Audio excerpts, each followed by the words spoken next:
Bem-vindos! Hoje nós vamos falar sobre o reino protista e os seus representantes, que são as algas e protozoários.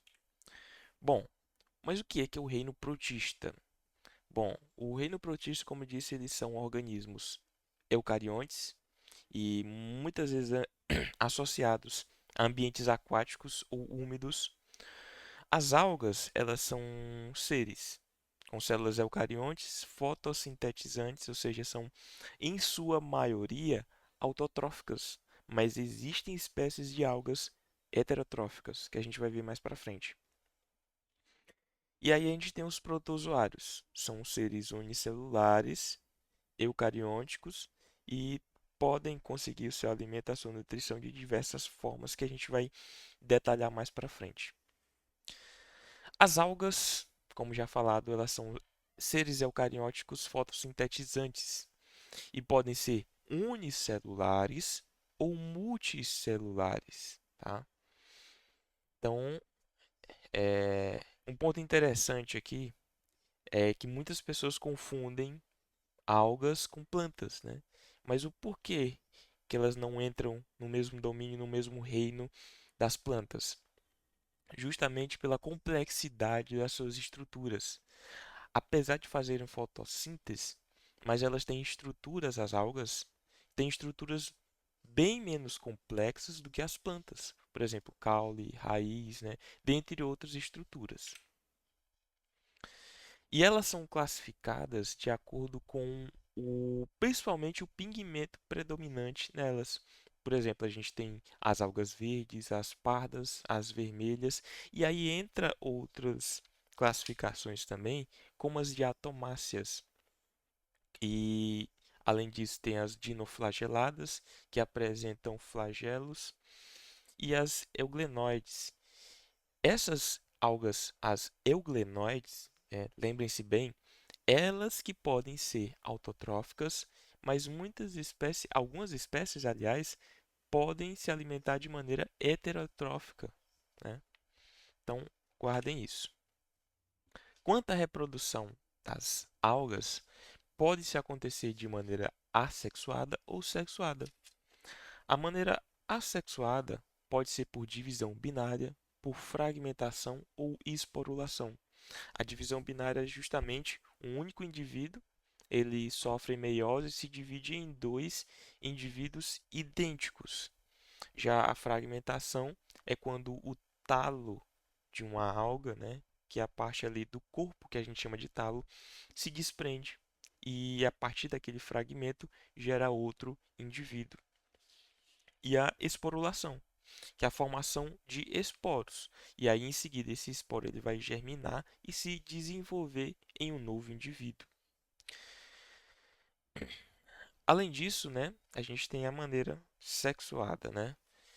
A sexuada é justamente pela formação e união de gametas que geram um zigoto. E nesse processo a gente também tem a alternância de gerações. Eles podem alternar entre fases haploides, que é um N, ou diploides, dois Ns.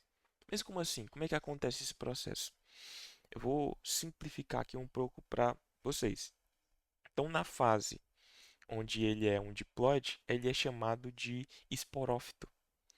Ele vai gerar, né, quando estiver na vida adulta, células que vão desenvolver eh, esporos haploides. Esses esporos haploides, eles vão germinar e vão dar origem a um gametófito, que é haploide. Então, gametófitos haploides, que vão crescer e também depois dar origem a gametas haploides. Esses gametas haploides, eles podem se unir e gerar um zigoto diploide. Esse zigoto diploide ele vai germinar e desenvolver até originar um esporófito diploide. Então ele fica alternando entre esporófito, que é diploide, e gametófito, que é haploide. Já nos protozoários, bom, os protozoários eles são sempre unicelulares, eucariontes. Ele tem uma grande diversidade. Eles podem ser saprofágicos, eles alimentarem-se de matéria orgânica em decomposição, predadores, eles podem sim capturar outros seres microscópicos, como bactérias ou até mesmo outros protozoários. Podem viver de maneira mutualista, ou seja, existe um benefício tanto para ele como para um indivíduo onde ele está habitando, onde ele está sendo eh, hospedeiro. Como, por exemplo, os protozoários que ficam no intestino do cupim. Tem uma relação ali de mutualismo. Ou pode ser uma relação parasitária, ou seja, eles podem causar doenças no seu hospedeiro. E quanto à locomoção dos protozoários, né, eles podem se locomover tanto por pseudopóds quanto por cílios, que são essas estruturas menores ao redor e muito mais numerosas, e também por flagelos, que são estruturas maiores, mas só que em menor número. E aí a gente tem os protozoários divididos em diversos filos. Por exemplo, os protozoários que possuem pseudopóds para sua movimentação são o filo Rhizopoda, Actinopoda ou Foraminifera. Já os que têm flagelo para sua movimentação são o filo Zoomatigofora. E os que apresentam cílios é o Ciliofora. E os que apresentam relações parasitárias são do filo Apicomplexa. Até tenho aqui uma forma da gente memorizar essas relações de acordo com como se movimentam ou suas relações parasitárias. Quanto à reprodução dos protozoários, a reprodução pode ocorrer tanto por divisão binária, que é uma maneira assexuada, eles sofrem meiose, um indivíduo sofre meiose e gera dois indivíduos idênticos. Ou pode ser por divisão múltipla. Na divisão múltipla, primariamente, ele origina novos núcleos dentro da célula e a partir daí ele vai, a partir desses núcleos, originar novos indivíduos, vários novos indivíduos que vão depois desenvolver até a forma final. Ou de maneira sexuada, né? De maneira sexuada, indivíduos eles se unem, formam um zigoto, sofrem meiose e origina dois indivíduos com uma genética recombinada. E eles apresentam também, é importante falar, alternância entre formas sexuadas e assexuadas no seu ciclo de vida.